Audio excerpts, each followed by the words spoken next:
हर हर महादेव दोस्तों।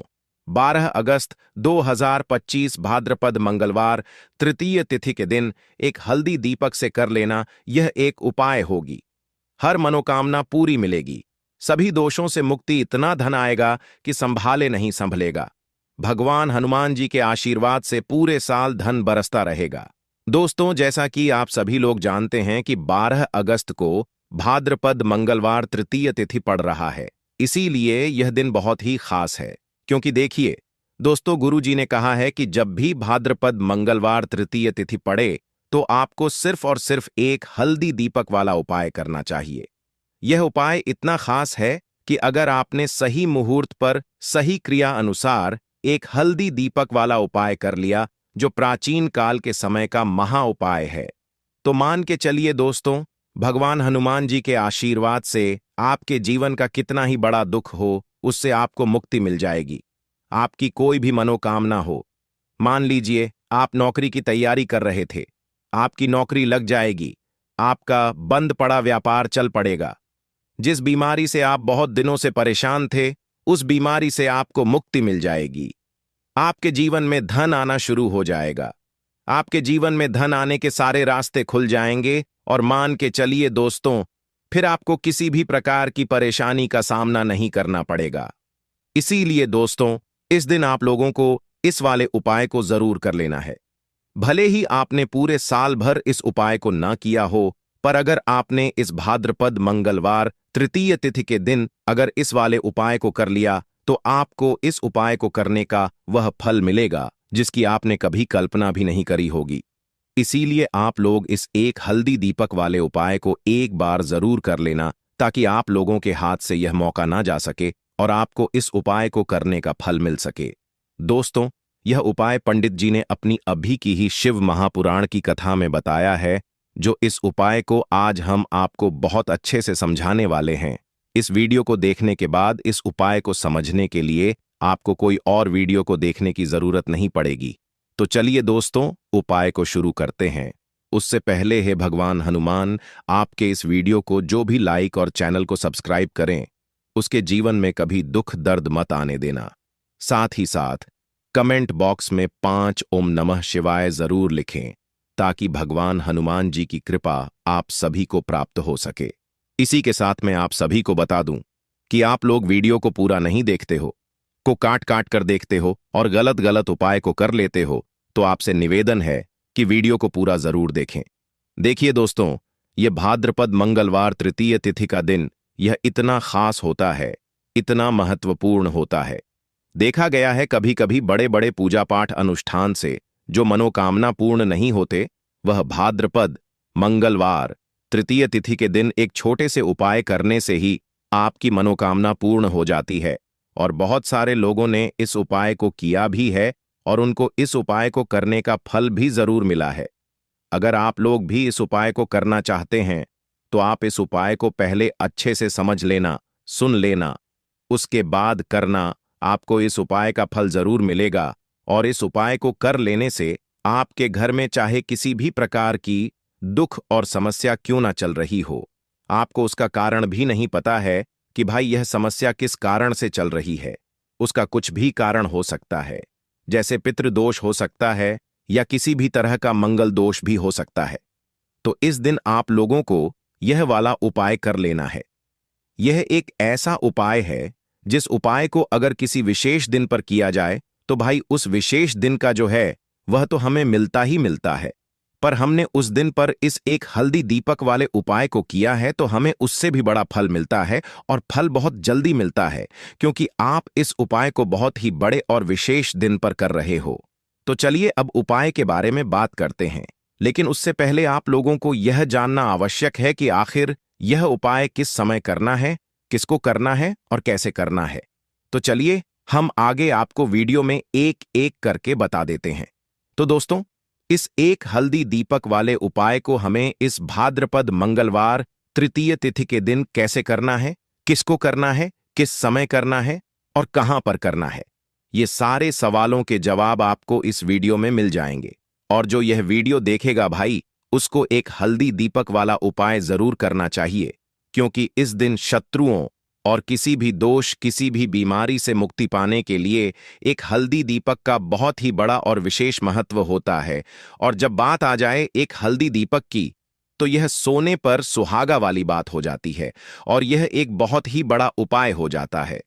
अब दोस्तों, इस एक हल्दी दीपक वाले उपाय को आखिर करना किसको है? सबसे पहले हम लोग वह बात जान लेते हैं। तो देखो, घर की जो बड़ी माताएं बहनें होती हैं, उन माताओं बहनों में से कोई भी एक बड़ी माता बहन इस वाले उपाय को कर सकती है।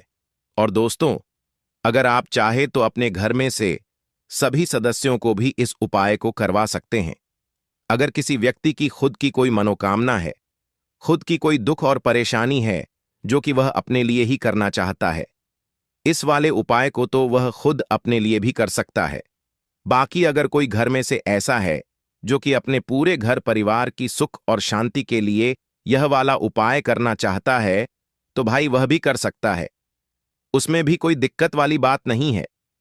कहने का मतलब यह है कि इस उपाय को हर एक सदस्य भी कर सकता है और पूरे घर परिवार के सदस्य के लिए घर की बड़ी माताओं बहनों में से कोई एक माता बहन भी कर सकती है। माताएं बहनें अगर घर में उपस्थित ना हो या वह यह वाला उपाय ना कर पा रही हो, तो फिर घर का कोई बड़ा सदस्य भी इस एक हल्दी दीपक वाले उपाय को कर सकता है, चाहे फिर वह पुरुष ही क्यों ना हो। उसमें कोई भी दिक्कत वाली बात नहीं है। अब दोस्तों, एक हल्दी दीपक वाले उपाय को हमें करना कहां पर है? देखो, इस उपाय को हमें मंदिर में ही करना है। बहुत सारे लोग प्रश्न करते हैं, हर एक उपाय को करते समय क्या हम इस उपाय को घर पर या मंदिर में कर सकते हैं? देखो, तो इस वाले उपाय को आप मंदिर पर करोगे तो अच्छा रहेगा, घर में नहीं करना है इस वाले उपाय को। उसके बाद में दोस्तों, जो अगला प्रश्न निकल कर आता है वह यह आता है इस उपाय को लेकर कि आखिर इस उपाय को हमें किस समय करना है, सुबह के समय करना है कि शाम के समय करना है? तो देखो, इस वाले उपाय को आप लोग सुबह के समय भी कर सकते हो और शाम के समय प्रदोष काल में भी कर सकते हो। अब अगर आप पूछो कि भाई साहब सबसे उत्तम समय कौन सा रहेगा इस एक हल्दी दीपक वाले उपाय को करने का, तो हम आपसे बस यही कहेंगे कि इस उपाय को आप शाम के समय करेंगे तो ज्यादा बेहतर होगा, क्योंकि भाद्रपद मंगलवार तृतीय तिथि का दिन है और इस दिन प्रदोष काल के बहुत महत्व होता है। बाकी अगर सुबह के समय भी करेंगे तो भी अच्छा होगा, उसमें कोई भी दिक्कत वाली बात नहीं है। तो अब दोस्तों, जो अगली सबसे बड़ी और महत्वपूर्ण बात आती है वह यह आती है कि सुबह अगर हम उपाय को करेंगे तो हमें कितने बजे से लेकर कितने बजे तक के बीच में करना है, और शाम के समय प्रदोष काल में करेंगे तो हमें कितने बजे से लेकर कितने बजे के बीच में करना है। तो देखो, सुबह जितनी जल्दी हो सके आप उपाय को करने की कोशिश करना।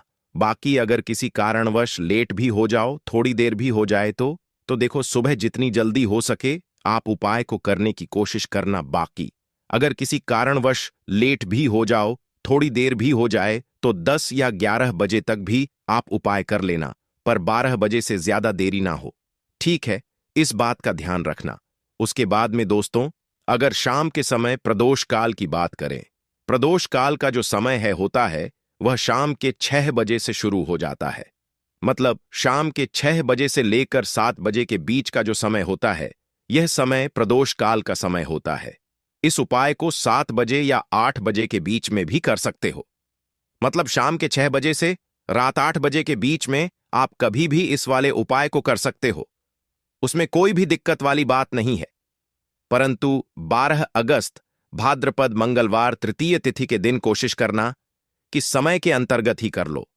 किसी कारणवश ना कर पाओ तो थोड़ा देरी से भी कर सकते हो। तो चलिए, अब हम अपने सबसे पहले उपाय की बात कर लेते हैं। तो दीपक वाला उपाय करने के लिए आपको सबसे पहले जरूरत पड़ेगी एक दीपक। अब यह एक दीपक मंगलवार की रात अपने घर में इस जगह पर जला देना, बड़े से बड़ा शत्रु भी घुटने टेक देगा। दोस्तों, जैसा कि आप सभी जानते हैं, मार्गशीर्ष महीने की मंगलवार के दिन बहुत ही शुभ संयोग बन रहे हैं, और इस दिन अगर आप 11 लौंग और एक कपूर अपने घर में जलाते हैं तो शत्रुओं से हमेशा के लिए आपको छुटकारा मिल जाएगा। अब देखिए, किसी भी व्यक्ति के जीवन में जब शत्रु से परेशान करते हैं तो वह व्यक्ति अपने जीवन में दुखों से बहुत परेशान हो जाता है। शत्रु हमेशा कुछ न कुछ ऐसा करवाते हैं जिसके बाद नजर दोष लगती है और अच्छा खासा काम भी बिगड़ने लगता है। व्यापार में मदद आने लगता है, लोगों की तबीयत खराब होने लगती है। जरूरी नहीं है कि सामने वाला व्यक्ति जैसा दिखता है वैसा हो। देखिए, बहुत सारे लोग हैं जो बहुत अच्छे होते हैं, है ना? लेकिन कुछ लोग ऐसे होते हैं जो कब आपके शत्रु बन जाते हैं आपको खुद भी पता नहीं चलता है। एक तो वह शत्रु होते हैं जो सामने से सीधे सीधे हम पर वार करते हैं, है ना? एक शत्रु ऐसे भी होते हैं जो कि पीठ पीछे कुछ होते हैं और सामने से कुछ होते हैं, है ना? ना। तो ऐसे शत्रु होते हैं गुप्त शत्रु, और ऐसे शत्रुओं से हमेशा आपको बचकर रहने की जरूरत होती है। आप अपने शत्रुओं को शांत भी कर सकते हैं और इस उपाय को करने से आपको शत्रुओं से छुटकारा भी मिल जाएगा।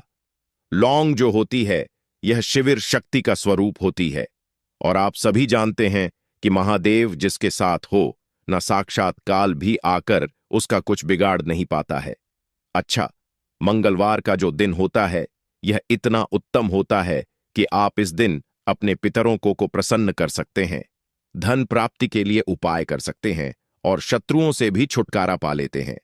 जब 11 लौंग का उपाय और एक कपूर का उपाय अपने घर पर करते हैं तो बात कर लेते हैं सबसे पहले उपाय की, जो कि पितरों को प्रसन्न करने के लिए है।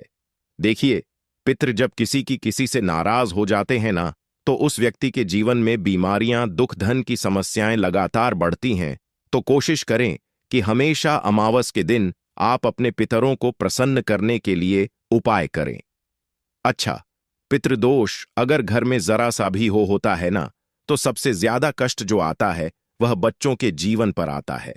बच्चों का मन पढ़ाई में नहीं लगता है, उन्हें आसानी से जीवन में सफलता नहीं मिलती है। बहुत सारे लोगों के यहां संतान को लेकर बहुत समस्याएं होती हैं कि संतान नहीं हो रही है ना? तो पितरों को प्रसन्न करने के लिए आपको इस दिन क्या करना है कि सूर्य भगवान को अर्घ देना है। तो थोड़ा सा तांबे का लोटा अगर हो तो तांबे के लोटे में जल भर लें, वरना किसी भी लोटे में आप जल लें। उसके अंदर आपको क्या करना है, थोड़े से अक्षत के दाने डालने हैं, थोड़े से चावल के दाने, थोड़ी सी किसरी डाल लें। अगर लाल फूल है तो लाल फूल डाल लें और सूर्य भगवान को अर्घ दें। अगर भी आप जल चढ़ा देते हैं, अर्घ दे देते हैं, तब भी आपके घर से पितृदोष दूर